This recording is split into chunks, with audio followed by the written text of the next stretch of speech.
Rebecca, I just want you to share with the folks, you remember coming in here with your daughter Julia, what it was like. What were you experiencing at that time?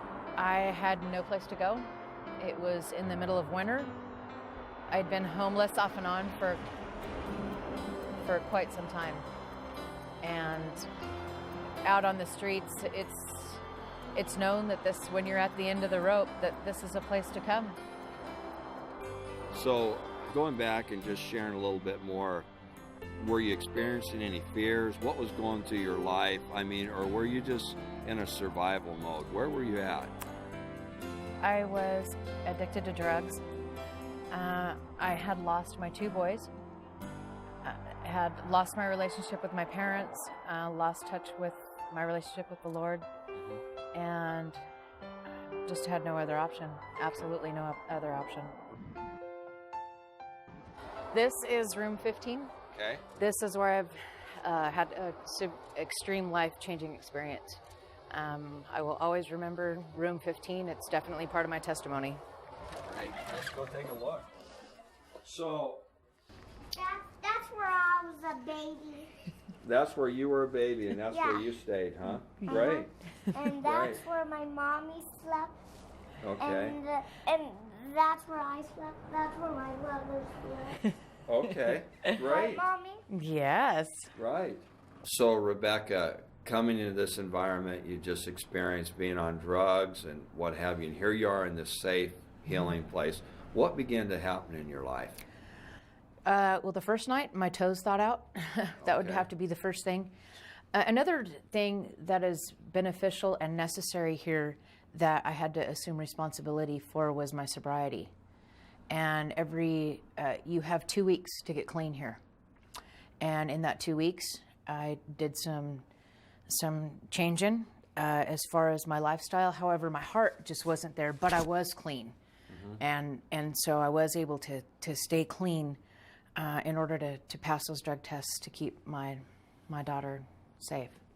Okay, so you share with me you've been here 3 months, Right. and you had 3 months of sobriety, and Yes. that was important for you to get your kids back. Absolutely. Because they required, what, 6 months? It was 6 months. I had to have clean tests, and because of the 3 months that I already had under my belt here, when I was able to get on my own and get my own place, I signed up with random drug testing at Task to actually pay for my own random drug testing, and ended up getting another 3 months, which ended up getting my children back. One of the rules for being here is you have to keep your children with you at all times. And what that did for me is it retrained me to think about my daughter first and foremost, instead of, what's going on in this room or what's going on over here. It's what does my daughter need? In fact, a month after I got here, she got all caught up in her immunizations and everything. Good. Now let's talk a little bit, Rebecca, about showing up here and what God did in changing that heart, because Okay. that's where transformation takes Absolutely. place. And you had some things that God did in your life while you were here that He began to speak to you and reveal Himself to you. So Absolutely. that Easter morning, you got up that morning, and a year ago Easter, and God, It was actually 2 years ago. 2 years ago. It was 2 years ago. It'll be 2 years ago this Easter. Easter morning, I woke up and the Lord had told me, Rebecca, I got 3 things to tell you. I'm real, I'm alive, and I love you. So I put those 3 things, a sermon from the weird girl in room 15, God is real, God is alive, and He loves you. And then I went to church that morning, and they had a movie. It wasn't really Easter themed. It was a movie about how kids watch you, and they're watching and they're growing up to follow you in your footsteps. And the pastor stood up at the end of it all, and he said, my message is for you, these 3 things. God is real, God is alive, and He loves you. And with that, that's clearly a message from the Lord. Yeah. Tell us, 2 years ago you came here. What's happened in your life since then? The Lord is absolutely busy changing and renewing. I guess to start off with housing, I have a 4-bedroom home where all of my children live. Right. I'm starting a new business. Just bought the business license last week. which is a huge blessing. I'm no longer on food stamps. I don't smoke cigarettes anymore. My children are in a wonderful private school, Christian school. There's just so much that the Lord's doing. I'm really learning that no matter what circumstances happen, that He is in control. I just trust Him. So tell me also in that, what's happened with your family?